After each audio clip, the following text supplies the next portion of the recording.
20 तारीख के शाम में हम लोग को पता चला कि चोरकट्टा मुफस्सिल थाना अंतर्गत एक गांव है जहां वृद्ध दंपति की हत्या की गई है और उसका छानबीन किया गया। एसआईटी का गठन किया गया एसडीपीओ सदर के नेतृत्व में। साथ ही अन्य थानाओं को भी उसमें लगाया गया, जैसे शिकारीपाड़ा, जामा और मुफस्सिल टाउन थाना, सभी थाना का संयुक्त रूप से अनुसंधान किया गया, जिसमें वो हत्या करने के कारणों के बारे में पता लगाए। इसमें उल्लेखनीय बात है कि इसमें जिसने हत्या किया है, जिसकी हत्या हुई है, उसकी 2 बेटी और 1 बेटा है। तो छोटी बेटी का हस्बैंड, जो उसका दामाद है, वही अपने सास ससुर का हत्या किया। चूँकि इसके पीछे का कारण आर्थिक रूप से जब ये लोग कमज़ोर थे, उसमें वो अपना ससुर का मदद किया करता था। कालांतर में मृतक के पास काफ़ी ज़मीन है जिसको बेचा, उससे उसको लाभ हुआ, लेकिन वो बेचे हुए पैसे को अपने बड़ी बेटी को दिया करता था और अपने बेटे और छोटी बहन को नहीं देता था, जिसके कारण ये उनसे मांगना चाहता था पैसा। और जिस रात को 19 तारीख का रात को, चूँकि उसका बेटा अपने ससुराल मनसा पूजा में गया था, वो जानता था कि घर में खाली सास और ससुर हैं। वो घर में आकर उनसे पैसा के लिए रिक्वेस्ट किया, लेकिन उन लोगों ने उसको कुछ भी देने से इनकार किया। साथ ही भला बुरा कहा और उसको घर से निकल जाने को कहा। इसी में वो आक्रोश में था।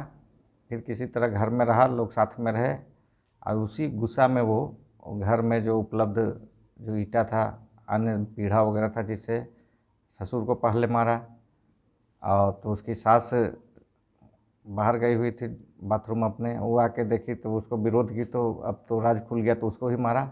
और दोनों की मृत्यु के पश्चात वो घर से कुछ सोने का चेन और अंगूठी और बेसर वगैरह ले गया था। और इस तरह से अनुसंधान में आया और इसकी गिरफ्तारी की गई है। और ये अपना कन्फेस भी किया कि इसने घटना किया है। और घटना में जो पहना था टी शर्ट, उसमें खून लगा, वो बरामद हुआ। मृतक का मोबाइल इसके पास से बरामद हुआ जहां रखा था। साथ ही इसके घर से सोने का लॉकेट और जो सामान जो यहाँ से चोरी करके ले गया था अपने ससुराल से, सभी इसकी निशानदेही पर बरामदगी की गई है। सर, क्या एविडेंस नष्ट करने का भी प्रयास किया था क्या? सारा चीज़ इसके पास था। मोबाइल लेके गया था यहाँ से, यहाँ मारने के पश्चात घर में ही नहा वहाँ के गया, इसलिए बाहर खून का जो दाग धब्बा निकलते हुए हम लोग को नहीं दिखा।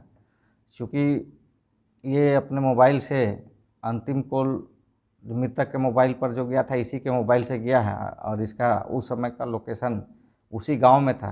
पूछताछ के क्रम में इसने साफ इनकार किया कि मैं झारखंड आया नहीं हूं, लेकिन तकनीकी रूप से ये उस गांव में उस दिन था जिस दिन घटना हुआ है।